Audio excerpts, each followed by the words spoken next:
Hey everyone, how's it going? So I want to talk about charging and cost of charging your EV. In this example, we'll talk about the Tesla Model Y with a 300 miles of EPA range, roughly, with efficiency built in. You're looking at 85 to 90% efficiency, so that puts you around 250 miles of range.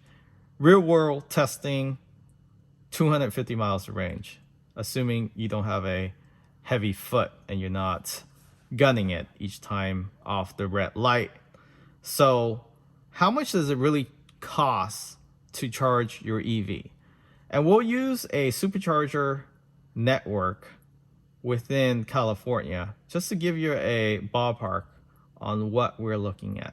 So, if you were to charge at a supercharger today, it can range 45 cents in some area with just a flat rate, doesn't matter what time.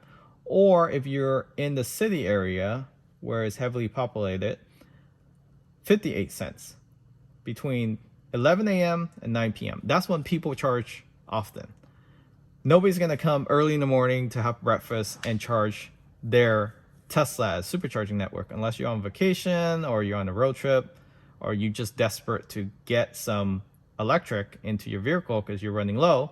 Then yes, you might be able to leverage off the 29 cents. But most people will be charging between 11 a.m. and 9 p.m. So I'm going to zoom in here. That's how much it costs. So we'll take the battery of this Model Y, which is roughly around 77 kilowatt. Let's say 75 for ease of calculation.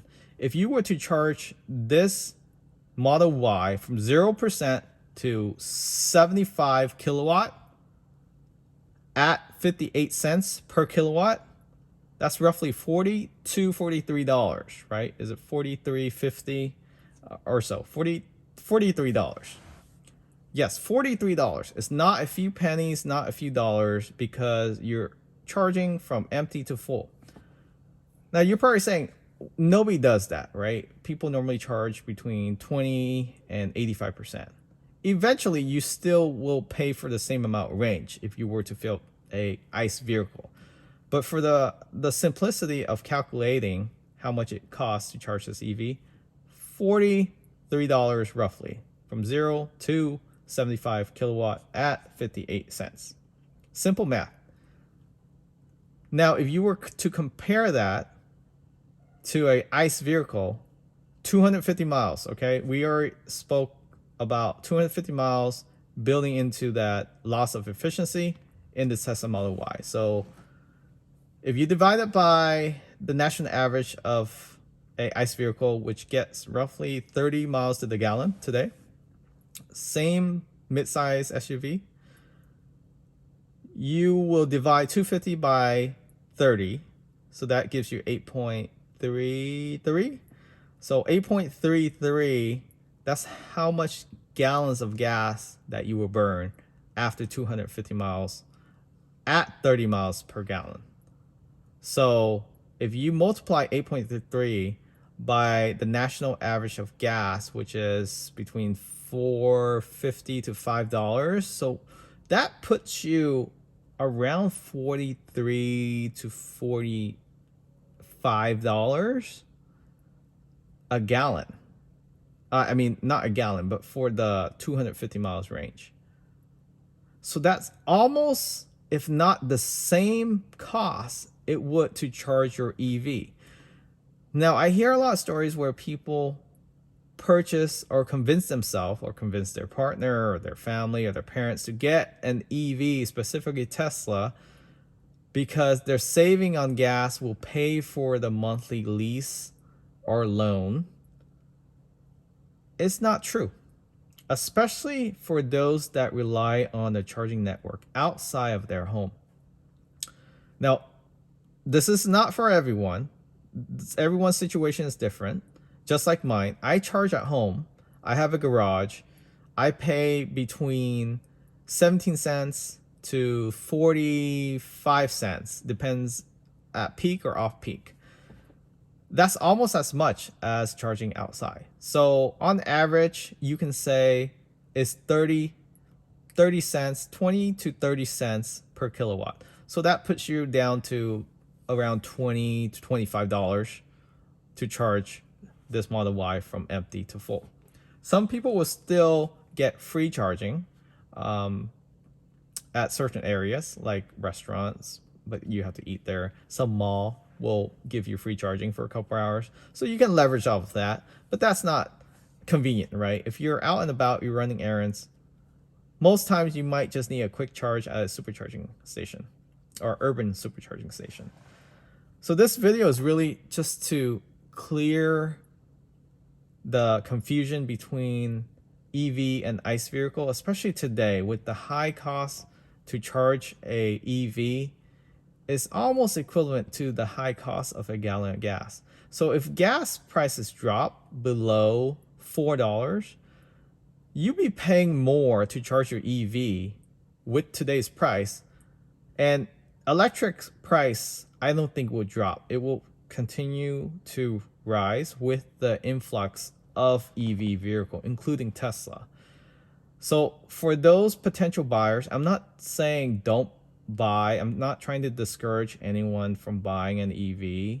It's your money. Do whatever you want. But for those thinking that they will save money by purchasing an EV, especially with the inflated cost today and the markup that many sellers at dealerships are doing with other EVs, you need to take that into consideration. Is it really worth it?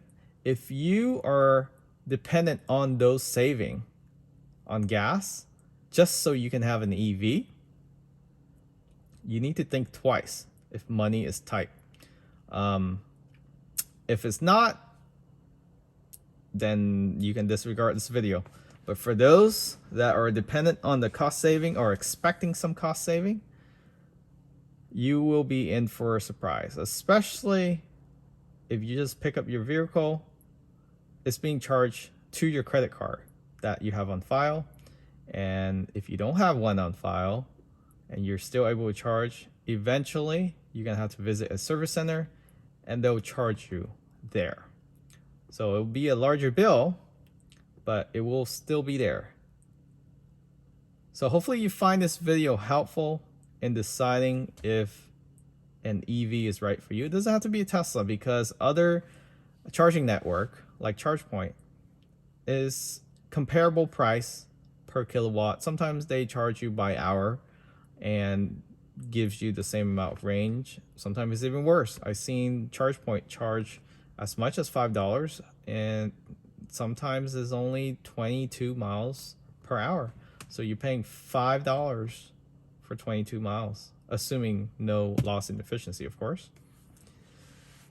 And by then, it just doesn't make any sense. If you're out there to get an EV just to save money, now might not be the time. You might want to wait until prices go down and inflation calms down, then consider an EV.